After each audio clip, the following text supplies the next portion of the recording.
Broadcast is now starting. All attendees are in listen-only mode.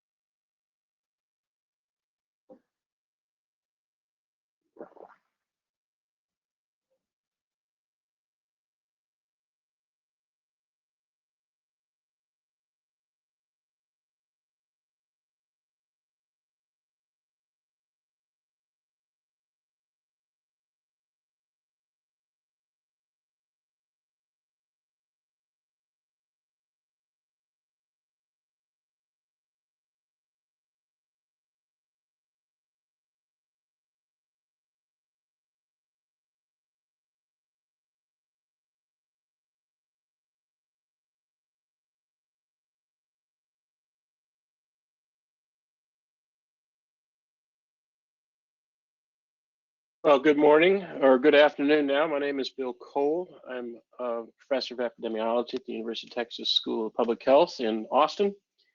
And we'll wait just a minute or so for people to connect.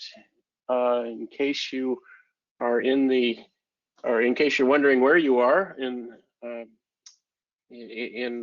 remote land here, you're with Michael Susan Dell Center for Healthy Living webinar on an update to where Texas is and where we're going, I hope, in terms of the COVID-19 pandemic. So we'll wait another minute or so to let some folks join and get started. I'm joined by two outstanding colleagues, Dr. George Delclose from UT School of Public Health in Houston and Dr. Sarah Messiah from the UT School of Public Health in Dallas.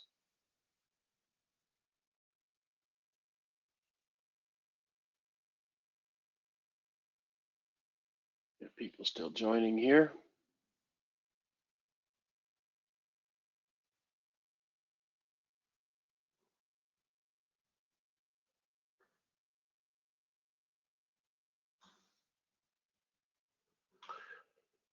Well, it's 3 minutes after, respecting people's time and trying to get enough time for all of our speakers to present.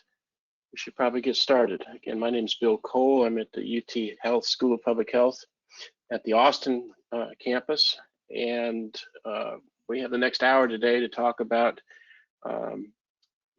COVID-19 in Texas, and an update on vaccine status and vaccinations, some very, very timely news in the last few days on vaccines, and then an update on the project that UT School of Public Health is leading throughout the state on the Texas CARES, the Texas Coronavirus Antibody Response Survey.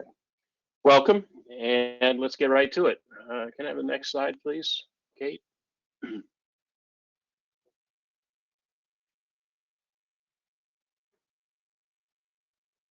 And the next slide. So first topic, I think, where are we now in Texas? We're approaching almost 2 years in terms of when the virus was first identified. The first death due to the virus was recorded in at least the ones we know about, was recorded in Harlingen in early March 2019. So we're now a year and a half, maybe almost two, into what has been a life-changing event for many of us. I dare say most of us on the meeting today. I think one of the first questions we have to talk about, and from an epidemiologic standpoint, we always like to know is, what does the data look like in Texas? Where are we going? What's the status of the COVID-19 pandemic? Next, please. Person, place, and time are three key questions for an epidemiologist, whether it's an highly infectious disease virus like SARS-CoV-2, or even chronic disease, things that last a long time like diabetes and cancers and so forth. But finding out the where and the when and the who are critical to stopping problems like this. This is a map of a familiar state that shows a 2-week moving average of the number of confirmed and probable cases throughout the state. And in general, from my short part of this webinar, I'd like people to walk away with the fact that there's generally good news in terms of trends in the state, a waning outbreak on Delta variant heading into fall and winter is a good sign. I hope we can keep it going. We shouldn't drop our guard down, but in general here, as you can see throughout the state, counties, excuse me, counties with the highest prevalence or the highest number of cases throughout the state, the darker counties, are in the more rural areas. It doesn't make them any less important, but what we're seeing here in population centers, Austin, Houston, El Paso, even in Amarillo and others, they aren't where the highest number of cases are being reported in the last couple of weeks. That I think is fairly good news as we continue to march towards getting as many people vaccinated as possible. You can see some out here in the Panhandle. This is the Lubbock region or Lubbock area, but otherwise many of these places are in rural counties that don't have a lot of population to be at risk, if you will. Next slide, please. The total number of deaths in Texas still remains something that I lose sleep over most weeks. We're just about at 69,000 deaths that we know about due to COVID-19 throughout the state. Put that in perspective, that's roughly the size of mid-sized cities in the state. Victoria, San Marcos, even here Pflugerville in the Austin area are all around 69, 70,000 people in terms of the number of residents. And thinking about losing an entire city such as San Marcos or others in terms of the numbers of deaths, to me is quite staggering.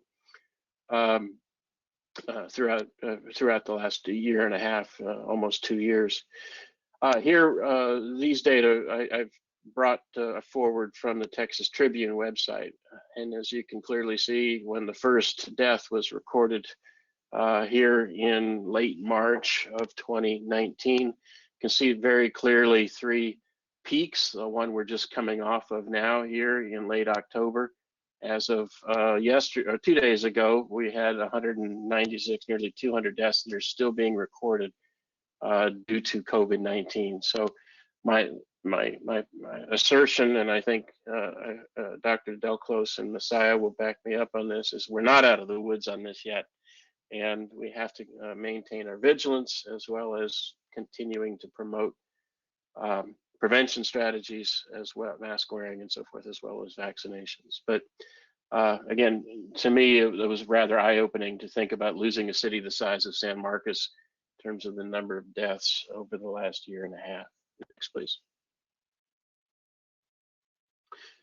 Again, a long view in this particular case, going back to last October. This is about a year in the rearview mirror throughout the state. And the positivity is not a complete indicator. That is the number of tests that come back positive.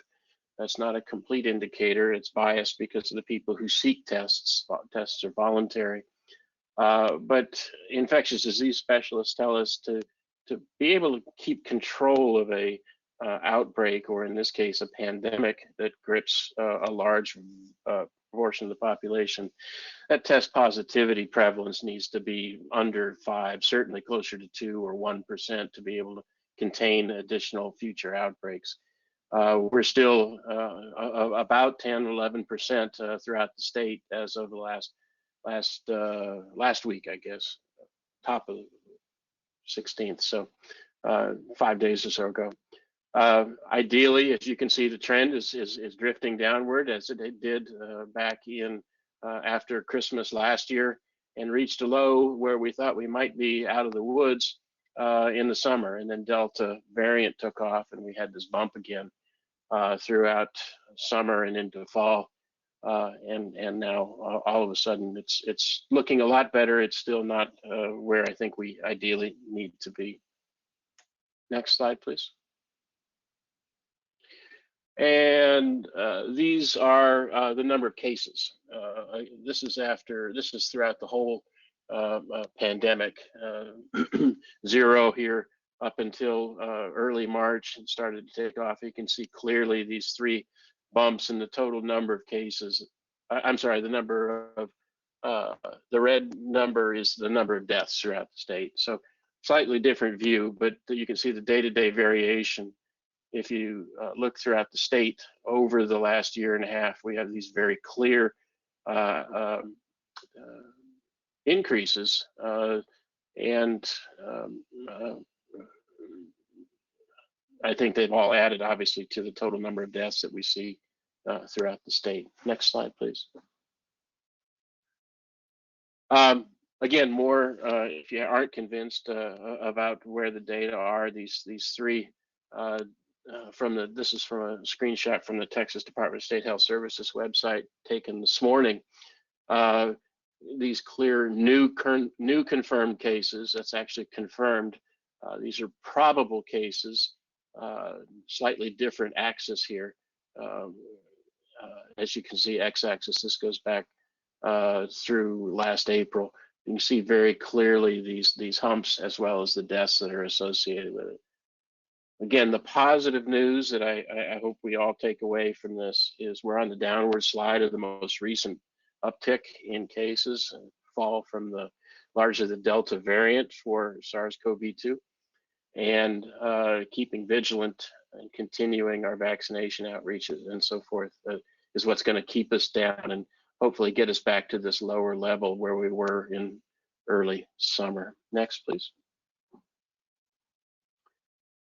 Who gets this? Again, the person, place, and time. Who is, where is the disease burden throughout the state? I think it'll surprise some people.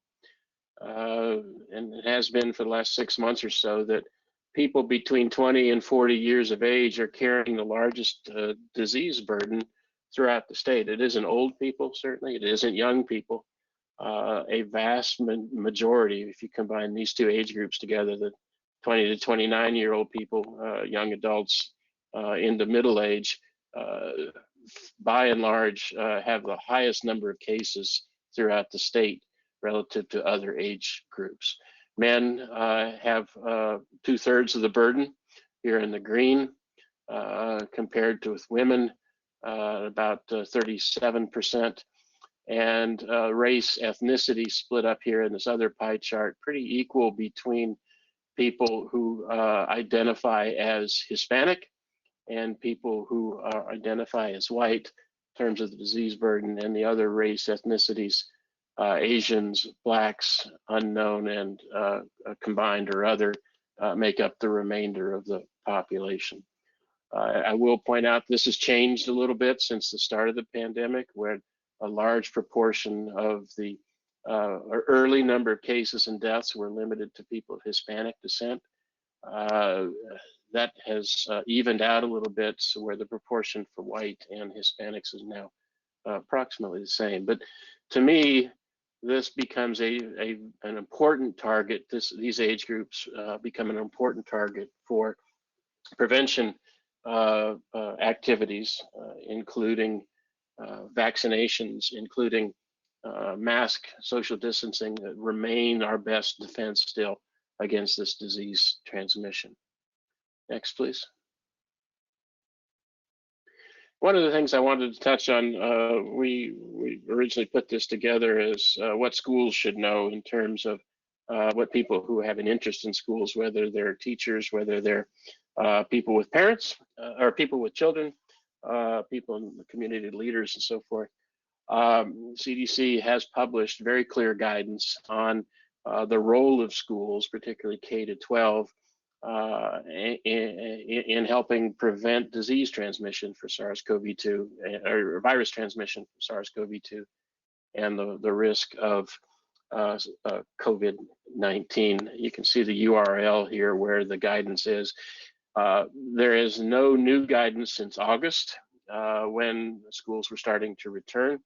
I anticipate, and I'd be interested in Drs. Messiah and Del Close's opinion, but I anticipate at the end of this semester, guidance will change and will be updated in preparation for spring matriculation for K-12 schools.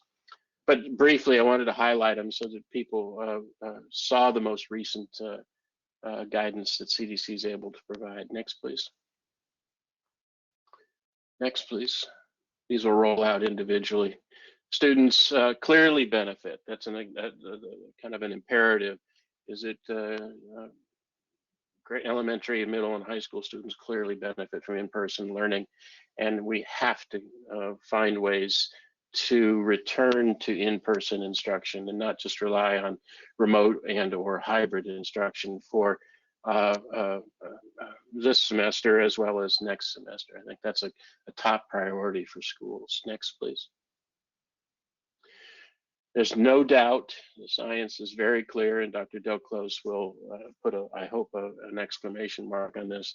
There's no doubt that vaccines are the leading public health prevention strategy to break these cycles of transmission and to end the pandemic. We can talk maybe later about whether this disease is likely to become endemic versus pandemic or have continuing outbreaks, but promoting vaccines certainly when they become available, as the federal administration is now trying to do in anticipation of having an emergency use authorization for vaccines, is clearly the way out of this problem for kids and for adults as well. Next, please. Delta is still out there. It's still circulating. I am a bit concerned as southern states move from lots of outdoor activities back into indoor activities as it cools off, whether or not there'll be continuing transmission in closed spaces. Masking in schools, staff, teachers, even visitors, regardless of vaccination status, is a key recommendation from CDC. It remains important, even for people who have one, partial vaccination, two, vaccines, or now people with boosters. It still remains a critical aspect to prevention is mask wearing. And next, please. As well as social distancing as much as possible. It becomes much harder for teachers and administrators in schools to keep that going. But adding other strategies such as mask use, vaccines, things we've been talking about now for nearly a year, including screening, testing, other kind of things may be useful as part of a package or a constellation of strategies for COVID-19 prevention in schools. Next, please. Next, please. Just talks about contact tracing and other kind of things. Once there is a potential exposure, going to quarantine, isolation protocols becomes kind of the traditional way we've dealt with infectious diseases before that haven't been so prevalent. If there's a known case or a known exposure, quarantining or isolating if there's a positive test remains an important strategy at schools as well. Next, please. If you're sick, stay home. My mom taught me that a long time ago, but somehow we've lost signs of that oftentimes. And there's, while many, I think Dr. Messiah will talk about this, many potential cases of COVID-19 are asymptomatic, that is, they're not showing any signs of infection. Many others are, and if there's any doubt, staying home in quarantine until negative tests come back or those symptoms go away is usually warranted, and it is likely effective as well as breaking this cycle of transmission. Next, please. Kids not yet under the age of 12, those kids are not yet eligible for vaccine. This idea of using multiple, people sometimes get into the mindset that one or the other strategy is better. Masking or vaccinating or social distancing, improving air quality, all the things that have been tried now for at least a full, or at least half a semester of full-time school again in many places. It's not one or the other. I mean, adding those things, layering those things together to help prevent the school as a source of an outbreak or even transmission becomes readily apparent. And school administrators, if there are any here on the call, or parents who have a keen interest, I think could be really important advocates for these kinds of strategies, particularly preparing for next spring, where hopefully we will be in a situation where it's a much more manageable number of cases throughout the state of Texas. So I wanted to try to give an overview. I'm trying not to take too much time for my other colleagues here, but this kind of an update of where we are currently here, October 21st, 2021. And more to come, obviously, as we learn more, as the science advances, and as we hopefully stay on top of SARS-CoV-2 going forward. I'll turn it over to Dr. Del Close. Thank you, Dr. Kohl. So I'm going to focus in on vaccines and what the vaccine situation is. But I want to start off by just emphasizing what Dr. Kohl mentioned, that the key prevention strategy to getting this pandemic in our rearview mirror is vaccination. Everything else supports vaccination as in terms of prevention. It helps when vaccination is not possible, but nothing really takes the place of vaccination. And you know, we live in a society that expects 100% effectiveness in everything, but the reality is that the vaccines, there are no vaccines in the world that are 100% effective. But boy, if we had to pick a disease that gets pretty darn close, it's this one. The vaccines that have been developed are incredibly effective. So next slide, let's talk a little bit about that. So first of all, what's the vaccine situation right now in the United States? Vaccinations have slowed over the last few months, but they are, they're creeping upward. And as of a couple of days ago, we are very close to having 80% of all adults in the United States having received at least one shot, and very close to 70% being fully vaccinated. If we look at the, if we start at looking at the ages of 12, remember that one of the vaccines is authorized for as young as age 12. They're not too far behind either, about 77%. So 12 and above, it's about 77% of the population. Eligible population has been vaccinated, and 67% is fully vaccinated. The all ages numbers that you see there includes even those ages that are not yet eligible for being vaccinated, essentially kids under the age of 12. And we're going to talk a little bit about that in a minute. Let's go ahead with the next slide, please, Kate. So this has now become, I think, very familiar language around the kitchen table at home. We have 3 vaccines in the United States that have been authorized for use. And the terms of Pfizer, Moderna, and Johnson & Johnson or J&J have become household terms. 2 of these are called mRNA vaccines, the Pfizer and Moderna vaccine, and the Johnson & Johnson is called a viral vector vaccine.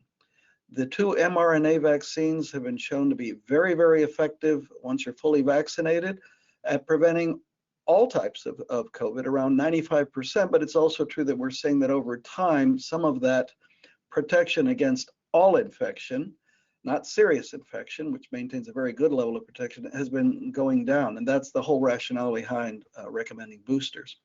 Johnson & Johnson overall has been less effective. This is the 1-dose vaccine. It's been less effective as compared to the 2 mRNA vaccines, but still not too bad. 72% at preventing all infection, but still very high levels of protection against what matters the most, which is severe COVID infection. What do I mean by severe COVID infection? I mean the type that lands you in the hospital or 6 feet underground. All 3 of the vaccines, even without the boosters, are still very effective at preventing that. Next slide.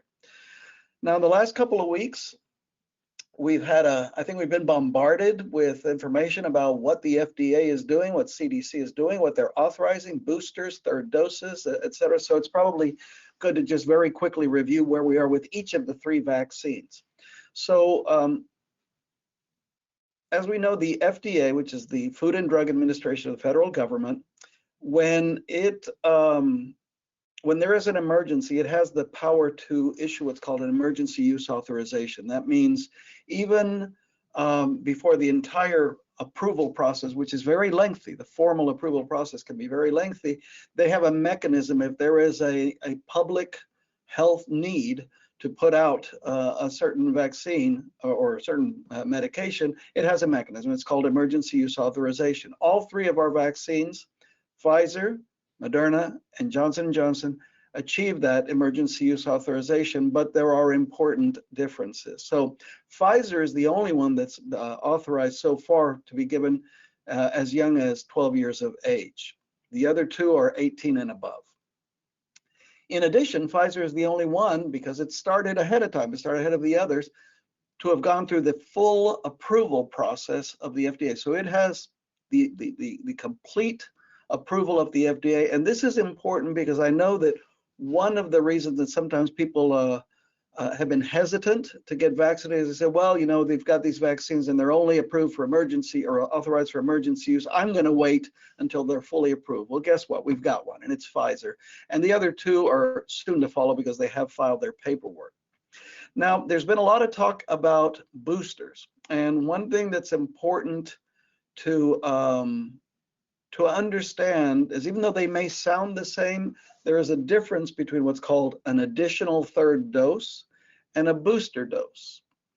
And the additional third dose has been around and has been approved since the middle of August with Pfizer.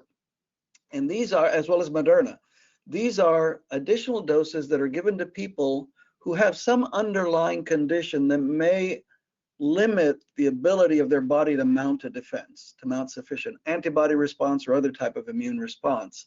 And so giving a third additional dose gets them, or increases their chances of developing that level of protection that the rest of us who don't have an immunocompromising condition can enjoy. All right, that's different from the term booster. The booster is given to people who are fully vaccinated, who do not have an underlying immunocompromising condition. And the rationale behind the booster is that even though we are fully vaccinated and they were very effective vaccines, we are seeing that with Pfizer, Moderna, some of that effect is lost after several months. And so we give that third booster dose to get it back to the level where it was before.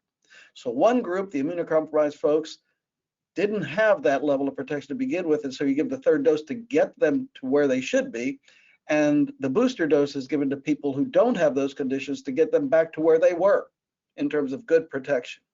So for Pfizer, boosters were approved, or authorized, excuse me, in September for people 65 and older, regardless of their medical condition, whether they have a chronic medical condition or they're perfectly healthy.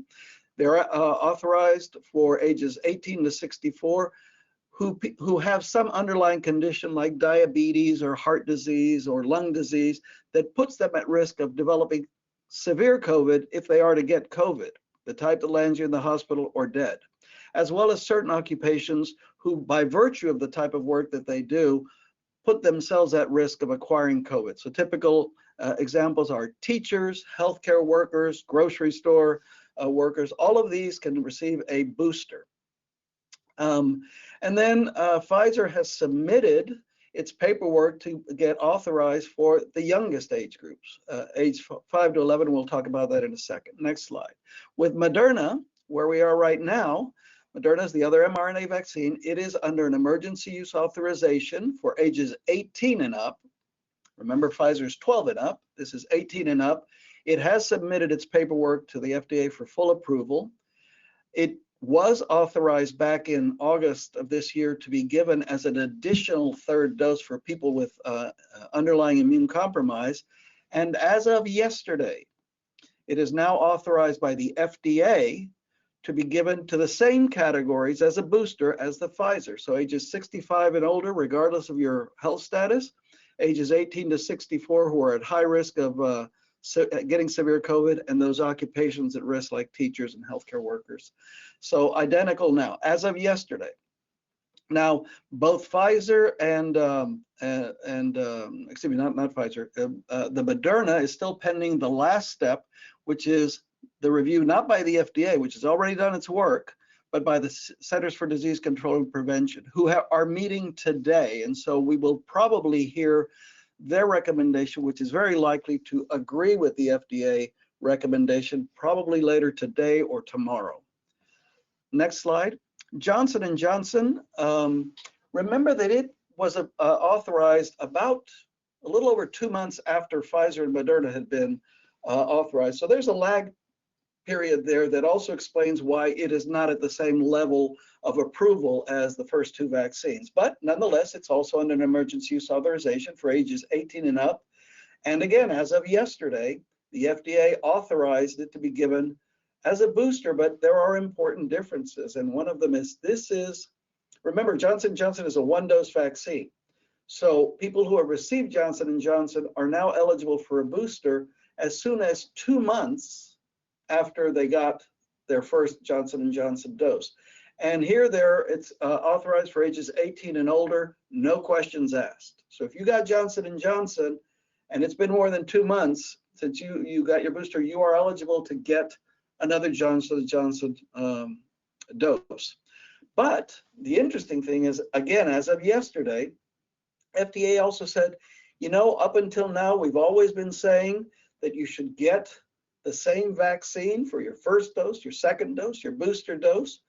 But now they've changed their tune a little bit. And they said, you know, for these additional doses, these boosters, it's okay to go ahead and mix vaccines. So you can have received a Johnson & Johnson booster, actually original dose, and you can get either another Johnson & Johnson now, or you can get a Moderna, or you can get a Pfizer. And there's pros and cons to that I'm not going to get into now, but maybe in the chat we can talk about that. Next slide.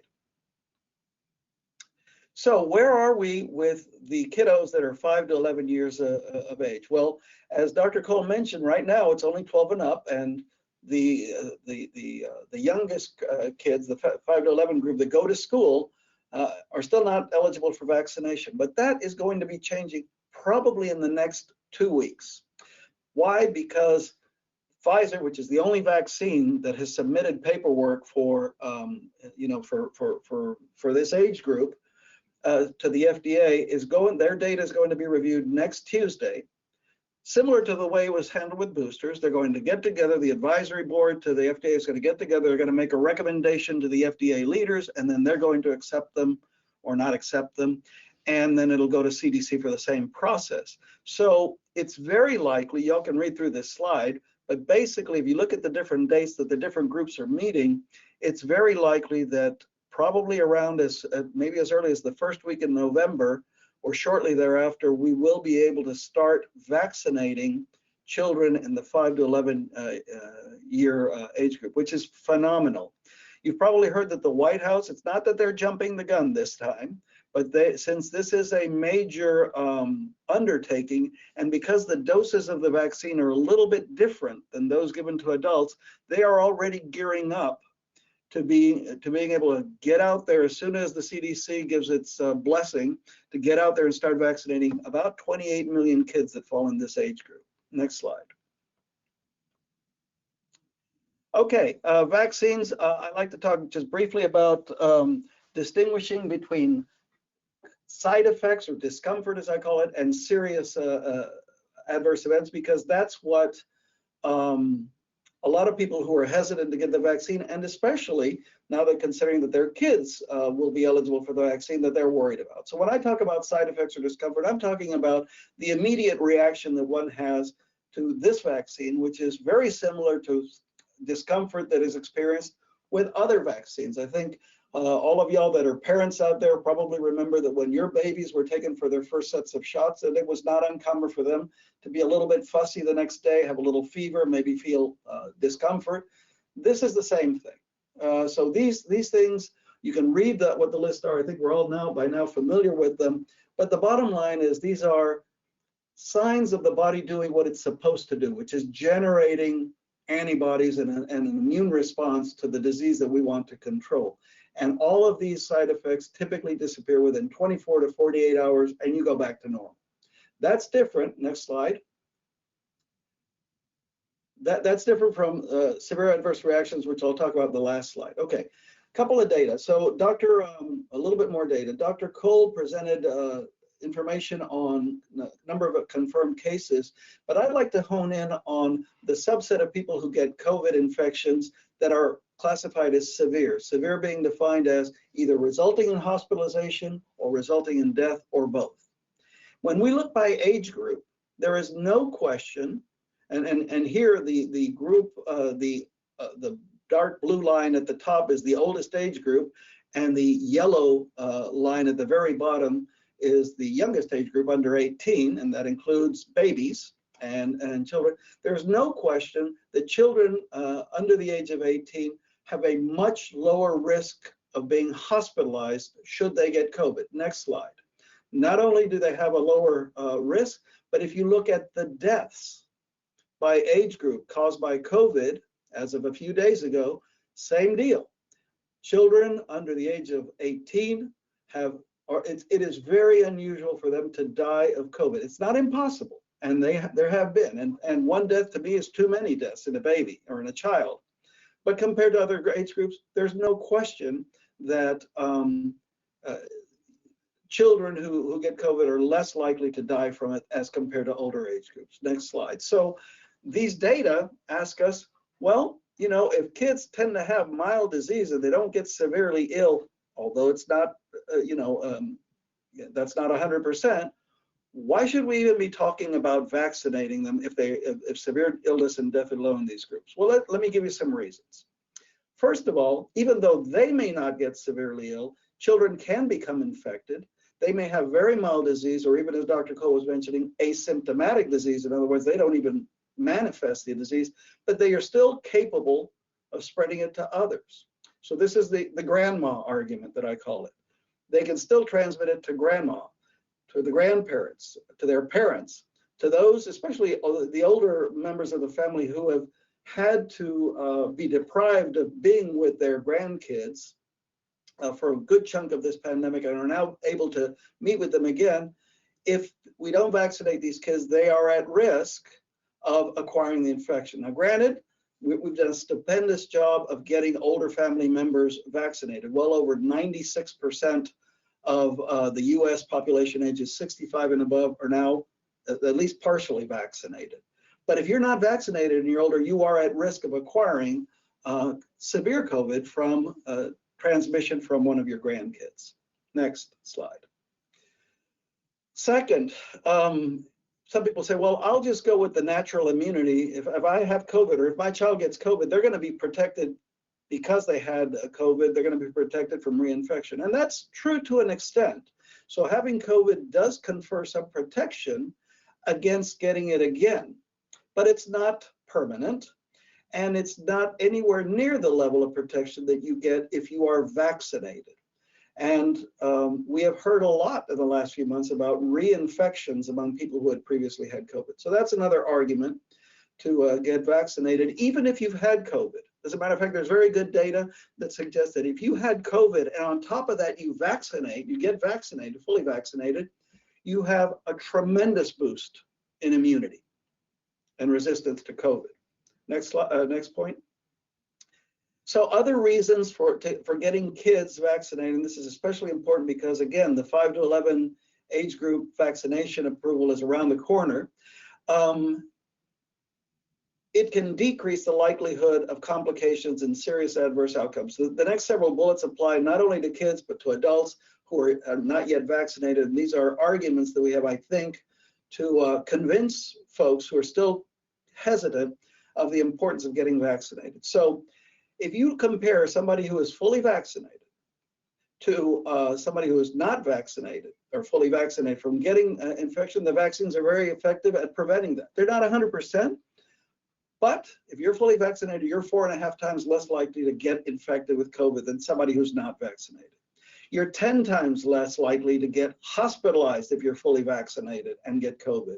You're 11 times less likely to die if you're fully vaccinated and get COVID than if you are unvaccinated. There are certain conditions that Dr. Messiah is going to mention here in a minute, like multi-system inflammatory syndrome, which is something that occurs in kids. Usually not fatal, but certainly causes a lot of time lost, a lot of prolonged symptoms. That doesn't occur with the vaccine, but it does occur with COVID. Long haul COVID, which we now call post-acute COVID-19 syndrome, doesn't happen with the vaccine. You don't have prolonged fatigue, brain fog, shortness of breath as a result of the vaccine, but you can get it as a result of getting COVID. And finally, the whole issue of inflammation of the heart. We've heard a lot about myocarditis and pericarditis, which is an inflammation either of the heart or the lining around the heart, occurring in people who get mRNA vaccines like Pfizer and Moderna. It's true, it can happen. It is very, very rare. There are around 2 to 6 cases for every 100,000 vaccinated persons. But COVID-19, the infection itself, can also cause myocarditis and pericarditis. As a matter of fact, at a much higher risk level. About 28 to 30% of hospitalized patients with COVID have myocarditis and pericarditis. So compare that to 2 to 6 cases out of 100,000. Next slide. And finally, it adds to group immunity. So that's what I wanted to present. I'm going to turn it over to my colleague, Dr. Sarah Messiah, who will give you the hard data behind our CARE study and more reasons, I think, to get vaccinated. Good afternoon, everybody. I'm happy to be here to give updates on our Texas CARES pediatric population findings to date. We've been in the field now for just about a year exactly and learned fascinating things about our children in Texas that I'm going to be sharing with you our key findings in the next few slides. Next slide, please. So how did we find our children? We recruited through the entire state. So we have children represented across virtually every county. And we used what is called the Children's Hospital Association of Texas Network. And these are large pediatric healthcare systems across the state where typically our children are getting their pediatric care, whether it's in the hospital or routine primary care also. The stars you see on the map are community pathology laboratories where our participants get their blood drawn for their 3 antibody tests over 6 months. And we tried to be as strategic as possible in terms of the physical location to where a family was receiving pediatric care so as to not have a transportation burden. Next slide, please. Other recruitment strategies we've been implementing include study flyers and posters within specifically our primary healthcare clinics. We have FQHCs around the state, several hundred, where we recruit children also. We have this information available in both English and Spanish. And if you look at both of these flyers, you can see a QR code. So people could sign up right away on the spot if they were interested in clinic just on their phone. They could flash the QR code, fill out the first survey, and then get their orders to take to the CPL lab to have their blood drawn. We also used a social media campaign through all of our social media channels where we featured multi-ethnic children in both English and Spanish. And we've done that over the past 6 months. Next slide, please. So as of today, this is what our sample size looks like in terms of a first blood draw. We have over 6,000 children that have completed the survey only and are getting ready to get their first blood draw. But as of today, we have just under 4,000 children across the state participating in Texas CARES that have had 1 blood draw. This is a snapshot of 5 to 19-year-olds. And this table is stratified by positive and negative antibody status, and we have about 37% that have tested positive for antibodies in this group. Not much difference by age group, gender, race, or ethnicity. Next slide, please. So our first major finding, if you look at the red box, these are our school-age children. So these are our 5 to 17-year-olds. They actually have a 40% seroprevalence versus all of our adult populations, which include people who work in various businesses, educational professionals, obviously teachers, FQHC patients, university members, etc. Every single one of these adult populations have lower seroprevalence than children, which suggests that the virus has been widely circulating in the state for quite a while now. Next slide, please. So our second major finding was looking at specifically one of the themes of the pandemic has been this asymptomatic status, especially in children.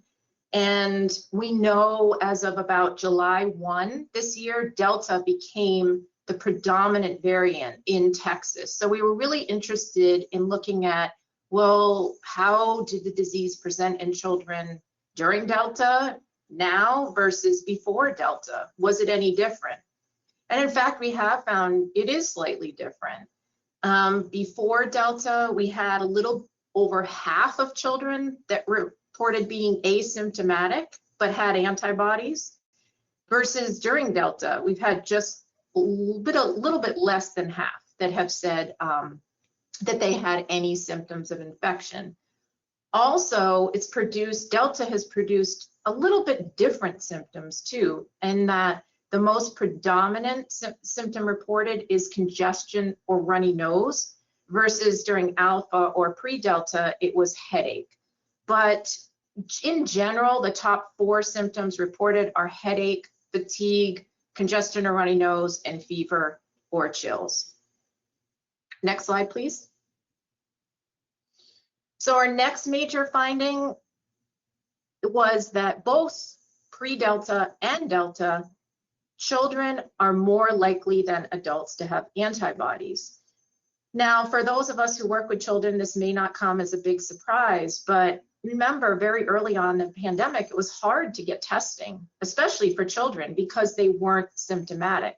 But again, these results indicate that, especially in children, both pre-Delta and Delta have been widely circulating in the pediatric population across the state. So if you look at the red loop there, in pre-Delta times, children 15 to 19 were about 40% more likely than adults to have antibodies. But when we moved into this Delta phase just over the past few months, every single age group is now significantly more likely than adults to have antibodies. We didn't find any differences by sex or by race ethnicity, though. Next slide, please. Another fascinating question that's still out there is, how long do antibodies last due to natural infection? Our data to date, we have about 120 children who have finished all 3 time points for their antibody blood tests. 98% of them have retained antibodies at about just under 7 months later. So we're obviously still collecting a lot of this data, but this is some of the first out there to show how natural infection can have some protection, at least up to about 7 months, which is good because that is a big part of the school year. We found no difference in terms of symptom status or severity. So there's a lot of thought that maybe the more severe infection, the bigger boost you get in natural antibodies, but we did not find that. We also didn't find a difference by age, by sex, or by body mass index. Next slide, please. And I'm sure it's no surprise to all the educators out there in the audience. If you look at where this red arrow is pointing down, it coincides with schools opening in Texas and the steep rise in cases. And the blue line is children. And you can see very clearly how they differentiate from all of our adult populations in terms of overall seroprevalence estimates. They are just much higher. Next slide, please. Some other important findings I wanted to mention. We have asked throughout Texas Cares about how the pandemic is impacting children, both mentally and emotionally.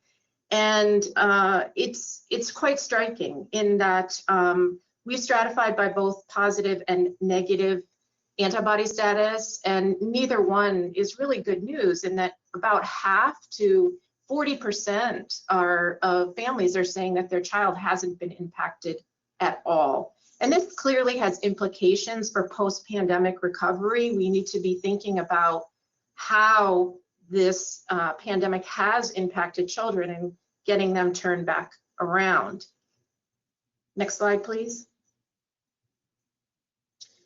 Another question we asked, which is a very interesting follow-up to Dr. Kohl and Dr. Delclos's talk, is absolutely we know vaccines work. I think there's no question after you heard the evidence today. Here's our public health challenge. How do we get the jabs into the arms? We have about over half of our parents right now in Texas Cares that have a child who has had antibody status positive that say they're not getting their child vaccinated. So what do we do about that?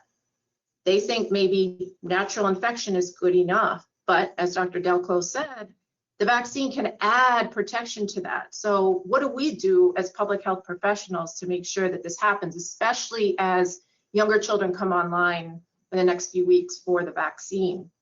Parents themselves, 40% are saying they're not interested in the vaccine either. So clearly some work to do in terms of family units as well. Next slide, please. And I just wanted to mention quickly a study that we're doing here in Dallas. We have had over 8,000 children hospitalized with COVID here at Children's Health System of Texas in Dallas. And we have been interested in any long symptoms that may be impacting these patients. And so far, we've interviewed 27 families who had a child that was diagnosed with MIS-C, or multi-inflammatory syndrome in children. As Dr. Delclos mentioned, a very serious condition. As you can see, about half, 40% of these children landed in the ICU because of it. But we also wanted to talk to children that were admitted to the hospital because of the severity of their illness, but were not diagnosed with MIS-C. And so far, we've interviewed 190 of these families. Next slide, please. And here are our key findings to date, which again are pretty striking and also have implications for public health, education, et cetera, because a lot of these children will be back in school and participating in activities and so on. Almost half of children that were diagnosed with MIS-C in the hospital have reported long symptoms.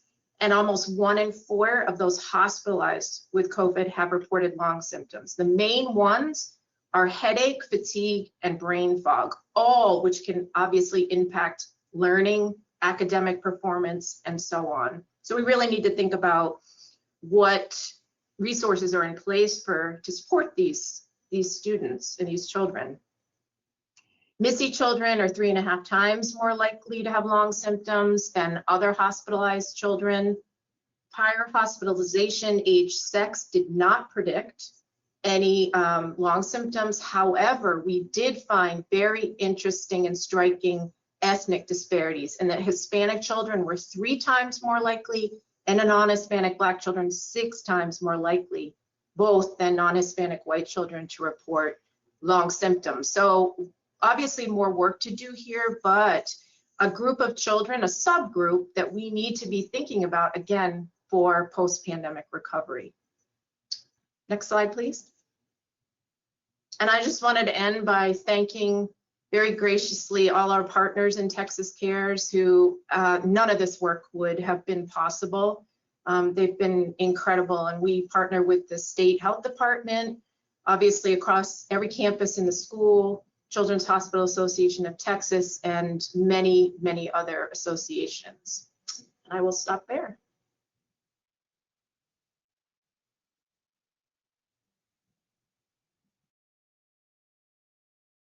Okay, great. Thank you both. We have a few more minutes left for question and answer. There are a couple of questions that are showing up here in the chat. Maybe I can, boy, they're really jumping up them now. So, I was curious, this question I guess is for Dr. Delclos. Curious as to why J&J was authorized initially for 1 dose. Maybe it was approved for 2 doses like the mRNA ones were. If so, would the efficacy maybe have risen? That's from Dahlia Nessum. Yes, that's, hi Dahlia, we know each other. So that's a great question. Originally, Johnson & Johnson was designed as a one-shot vaccine. It was actually very attractive that way because it was especially thought to be useful for hard to get at populations.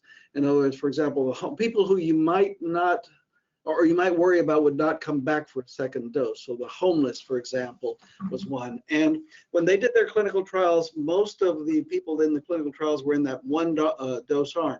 They had a smaller subgroup that got 2 doses. With the and so with 1 dose, they got around 70-something% efficacy as compared to 95% of Moderna and Pfizer. With the benefit of hindsight, however, that is a good question because it's possible, and some people are talking about whether it should actually just become a 2-dose vaccine, because after 2 doses of Johnson & Johnson separated by 2 months or more, it gets up to that 95% level. So it was designed as a 1 dose, but it's likely that a 2-dose would not be unreasonable for the Johnson & Johnson. Bill, before you go on, I did see a couple of questions that were asking about sources of information for some of the data that I presented, just to keep it simple. Kate, I think you'll be making this PowerPoint accessible online. If that's the case, then if you all look at my slides at the very bottom, I cite the sources and you can just look them up. Somebody had a question where I got the myocarditis data. It's all cited there at the bottom.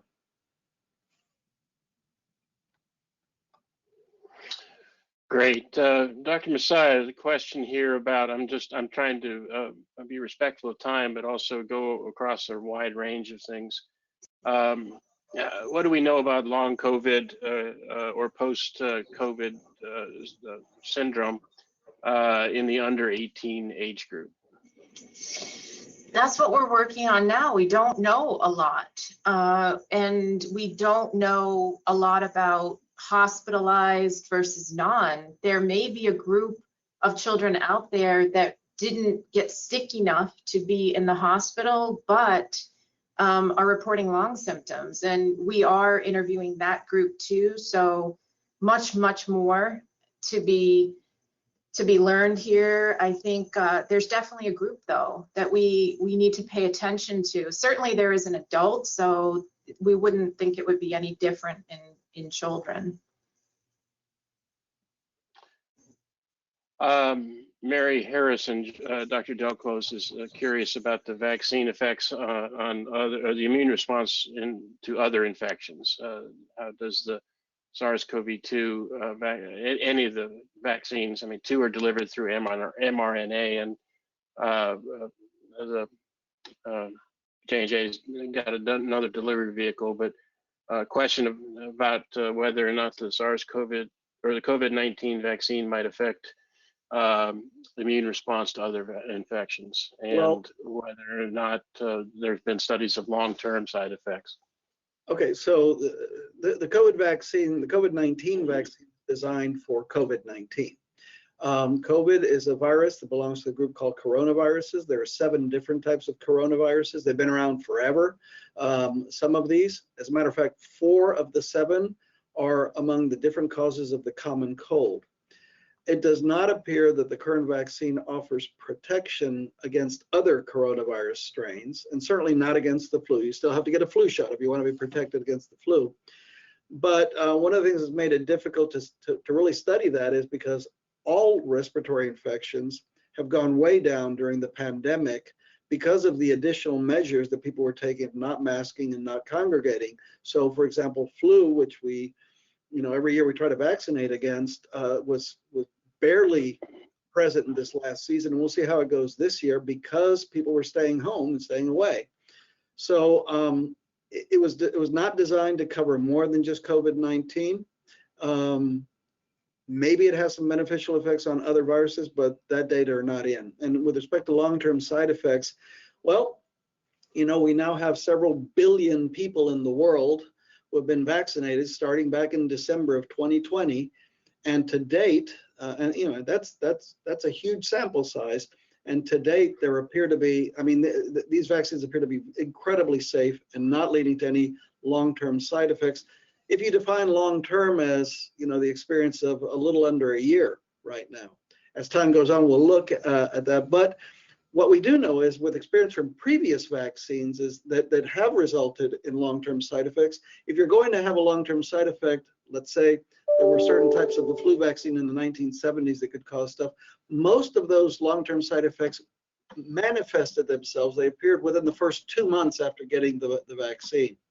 So even though they then lasted, forever in some cases. So we have not seen that with these vaccines. They really appear to be incredibly safe. Oh, great. We're past time here. Just to kind of wrap up, I want to thank everyone, certainly our presenters, Michael and Susan Dell Center for Healthy Living, for supporting this. There are multiple questions that are still out there that Kate may be able to find a way to help us answer offline. And I hope we do. One that did catch my eye was there seems to be a spike in cases every 6 months. Should we expect something in January, February? I hope not is the answer. No one has a crystal ball, but with increasing awareness and the fact that many more people are vaccinated than were 6 months ago, or even the 6 months prior to that, we might be moving towards a more endemic situation where there aren't these large spikes, but there's just evidence of the virus being transmitted at much lower levels and not seeing these population spikes. Again, as we all move more indoors, as it gets a little colder here in Texas, we might need to be as vigilant as ever, but we'll just have to wait and see for those data. Again, thank you all very much, Drs. Delclos and Messiah, for your time and expertise, the Michael and Susan Dell Center, and for everyone who joined us. We'll hopefully hold another one in another 6 months and be able to answer that question much more data-based. So have a good day, everyone. Thank you.